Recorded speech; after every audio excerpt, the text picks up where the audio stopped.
Il y a une présence ici. Je le sens.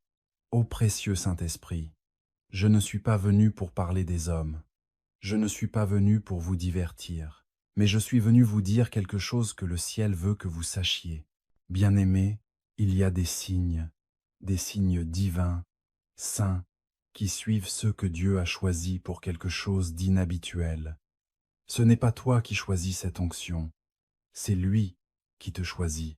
Et quand elle sur toi, ça ne ressemble pas à quelque chose de normal. Ça ne fait pas sentir en sécurité musique, et ça va te coûter tout.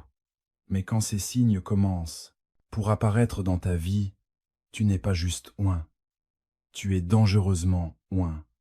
Ce message n'est pas pour le chrétien du dimanche, c'est pour celui qui a été marqué dans l'esprit, pour celui qui traverse le feu et en ressort avec la gloire. Si tu t'es déjà demandé pourquoi tu ne rentres pas dans le moule, pourquoi tes combats sont plus durs, pourquoi ta solitude est plus lourde, c'est peu être parce que tu portes un poids de gloire que tu n'as pas demandé. Viens avec moi maintenant, laisse le Saint-Esprit t'ouvrir les yeux. Parce que si tu vois ça, les signes, Dieu a mis quelque chose sur toi que l'enfer craint. Musique, t'es dangereusement loin.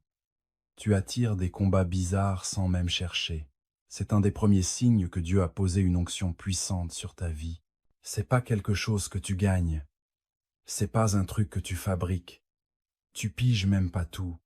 Mais dès que ce manteau te tombe dessus, l'ennemi dans le monde invisible le sent avant toi. Tu rentres dans une pièce et l'atmosphère change. Les gens sentent ça. Ils savent même pas pourquoi ils se sentent mal à l'aise avec toi. T'as rien dit de travers, t'as rien fait de mal. Mais tu représentes un truc qu'ils peuvent pas piger. C'est pas toi le problème. C'est ce que t'as sur toi. Quand t'es dangereusement loin, les attaques arrivent tôt et elles frappent fort. Même gamin, ta vie était déjà en danger. Maladies bizarres, rejet, isolement, traumatismes émotionnels, des trucs que d'autres encaisseraient, sans souci. Toi, t'as dû te battre pour t'en sortir. Pourquoi? Parce que l'ennemi a vu un truc en toi, avant même que t'aies pu parler en langue, avant même de pouvoir prêcher un sermon en musique, avant de pouvoir prier avec le feu, l'enfer savait déjà qui tu étais. Le royaume des ténèbres marque ceux qui ont un grand potentiel spirituel. La bataille commence bien avant la scène. Tu vas faire face à de la jalousie que t'as pas provoquée, des rumeurs que t'as pas lancées, et des trahisons que t'as pas vues venir. Tu seras combattu musique, là où tu pensais trouver du soutien. Plus tu essayeras de t'intégrer, plus on te repoussera. C'est parce que l'onction dérange les esprits qui sont à l'aise dans le compromis. Dès que tu entres quelque part avec pureté, consécration et autorité divine, les systèmes démoniaques commencent à trembler. T'as même pas besoin d'élever la voix. Rien que ta présence, ça condamne. Rien que ta présence, ça perturbe. Rien que ta présence, ça change l'ambiance. La guerre spirituelle s'intensifie autour de ceux qui sont dangereusement oints. Pas juste des attaques personnelles, mais aussi territoriales. Tu vas te retrouver dans des environnements, là où l'ennemi a des bastions depuis des décennies. Dieu t'envoie dans ces endroits sombres non pas pour te fondre dans le décor, mais pour percer le mur. Mais avec cette percée viennent la pression, la solitude, la fatigue, musique, la tentation. L'ennemi va attaquer ton esprit. Il va te souffler des mensonges. Il va utiliser des voix familières pour semer le doute et le découragement. Il enverra des gens pour te distraire, des opportunités pour te faire dévier, des portes qui ressemblent à Dieu, mais qui sont en réalité des pièges. Ce n'est pas parce que tu es faible, c'est parce que tu es dangereux. Certaines personnes pensent que recevoir l'onction, c'est être célébré. Mais quand cette onction est dangereuse, tu deviens une cible. Même d'autres croyants peuvent pas te comprendre. Ils vont douter de tes intentions. Ils vont t'accuser d'orgueil alors que tu fais juste ce que Dieu te demande. Musique, ils critiquent ton audace et appellent ça de la rébellion. Mais ce qu'ils pigent pas, c'est que c'est pas toi qui as choisi ça. Tu n'as pas demandé cette huile. Tu t'es pas porté volontaire pour ce fardeau. C'est Dieu qui t'a choisi. J'ai vu le feu qui brûle en toi, et il a dit musique, celui-là. Ce genre de combat, ça se comprend pas avec la raison. C'est pas juste une mauvaise passe ou une suite de coups durs. C'est spirituel. C'est pensé, calculé, et supérieur à, et supérieur à, musique, et supérieur à, et supérieur à, et c'est fait pour t'épuiser. Mais chaque bataille, c'est une preuve. Chaque tempête, c'est une évidence. Chaque attaque, c'est un signe que l'onction sur ta vie est réelle et qu'elle fout la trouille au plan de l'enfer. Tu te bats pas parce que t'es maudit, tu te bats parce que t'es porté la gloire. L'ennemi ne gaspille pas ses ressources sur quelqu'un qui ne représente pas une menace. Quand les autres autour de toi vivent tranquilles, toi tu traverses le feu, mais ce feu te purifie. Cette pression te façonne. Cette bataille te forme. Dieu le permet, pas pour te détruire, mais pour te préparer à un niveau d'autorité qu'on ne peut pas simuler. T'es pas juste là pour crier à l'église.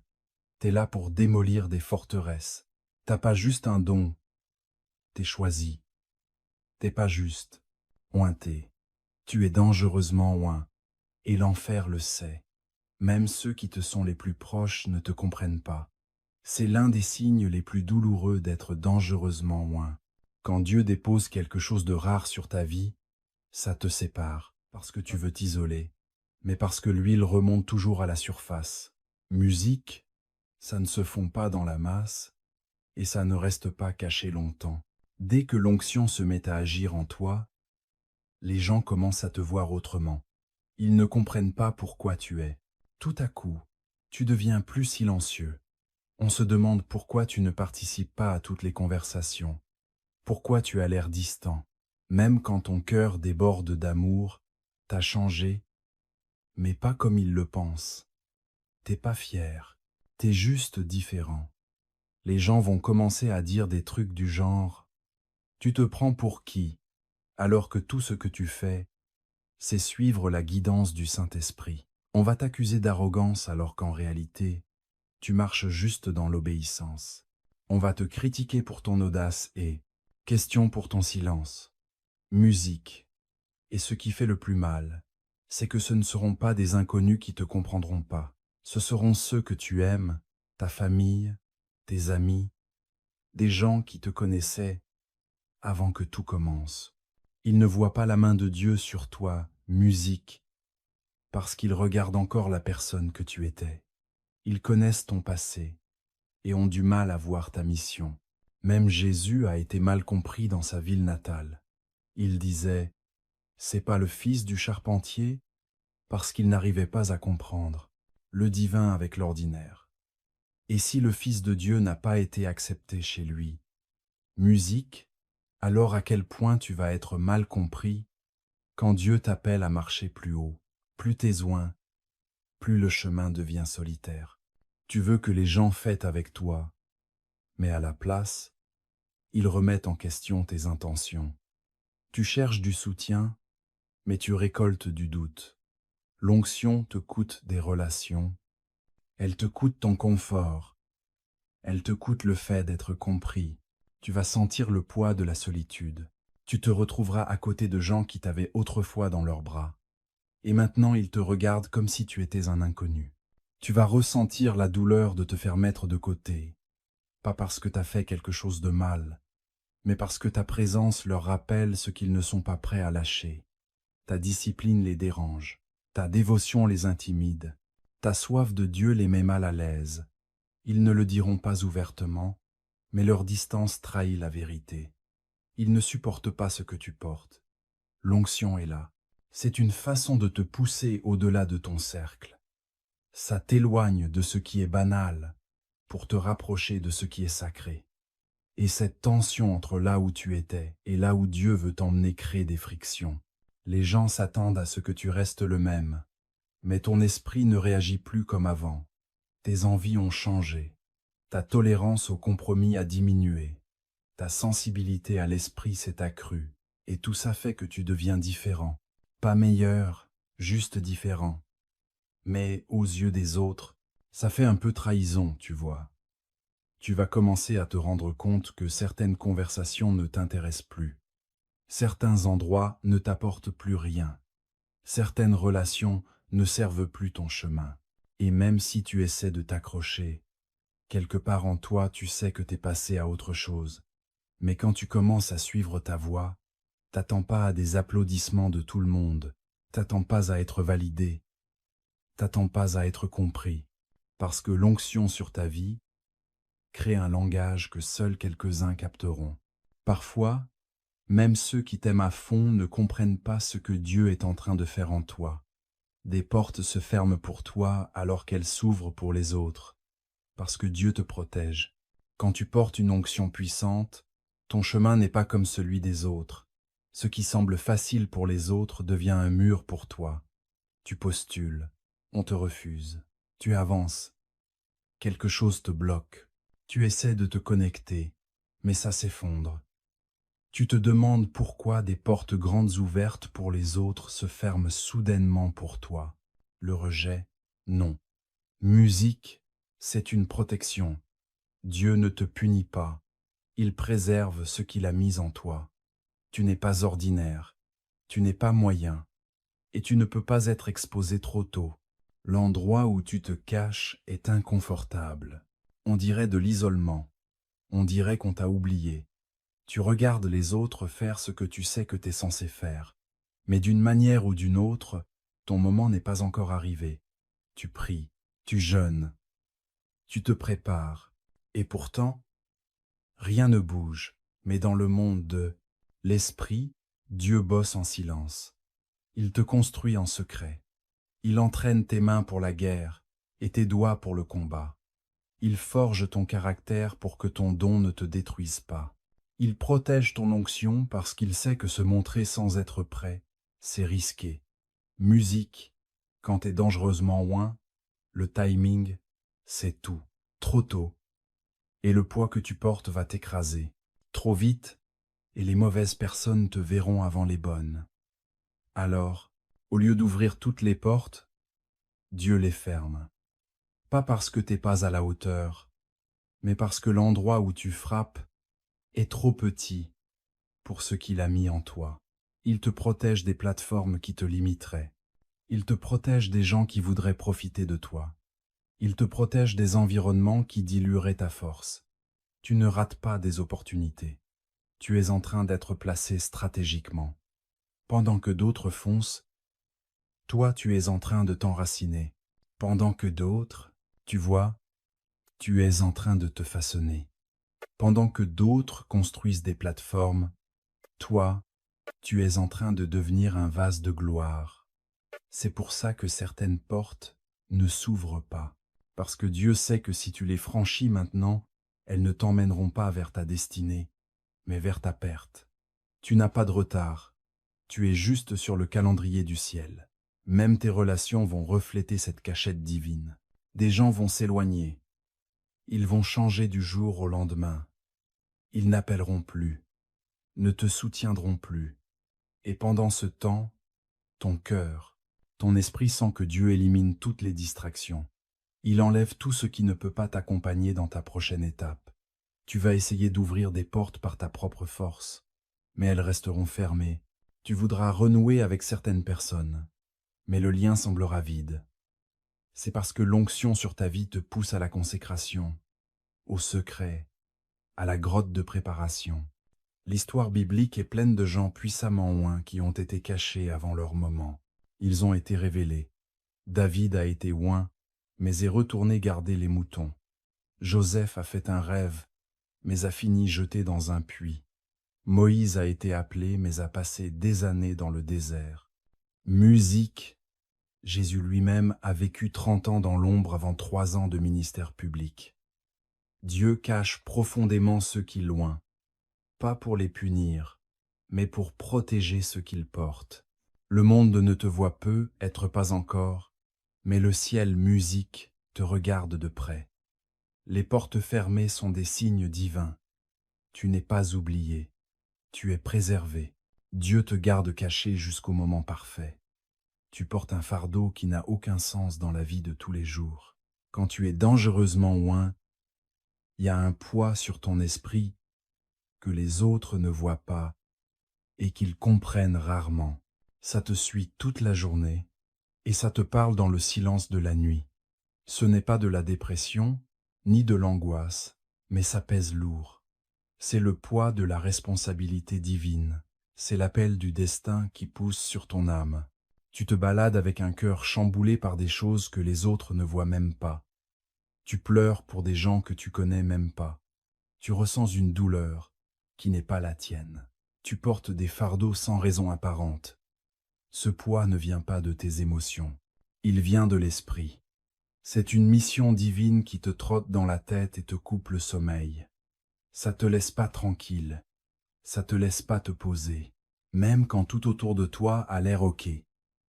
Quelque chose, au fond de toi, continue de te parler. Il y a encore plus. Il y a un truc que t'es fait pour faire.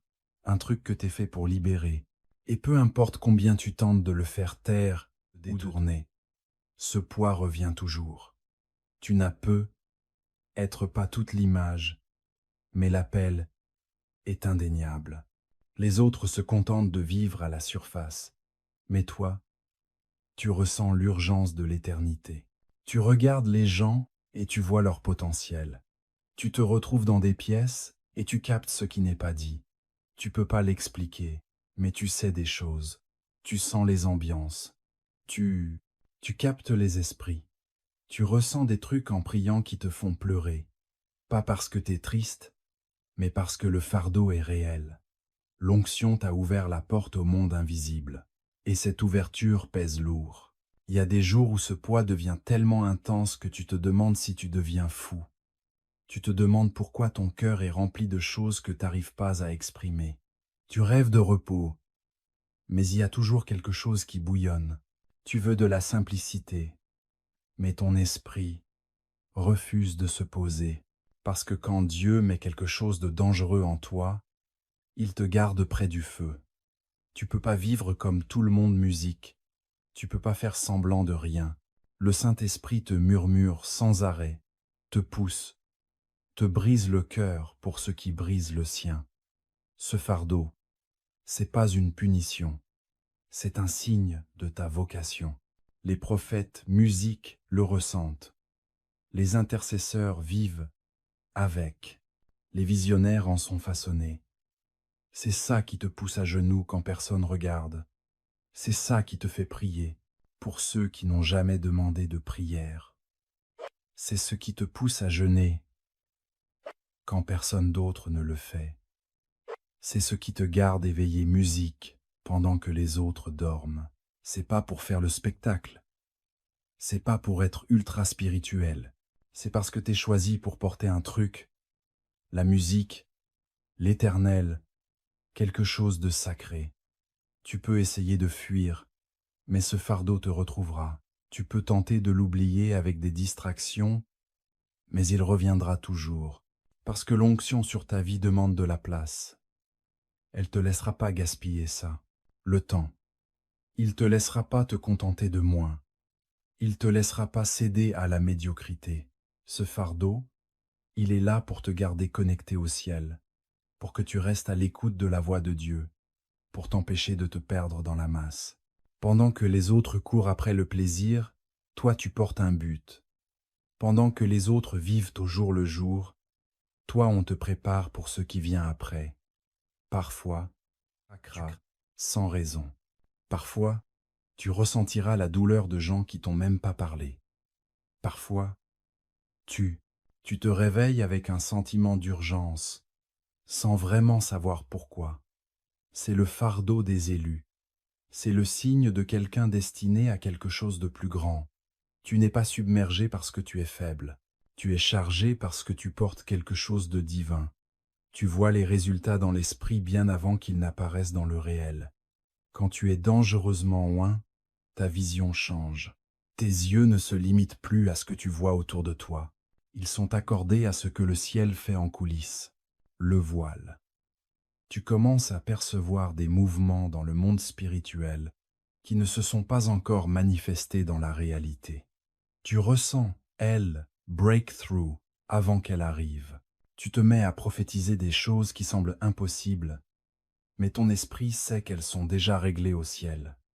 Ce n'est pas de l'illusion ou de l'excitation émotionnelle, c'est la clarté qui vient quand ta vie est imbibée de l'huile du Saint-Esprit.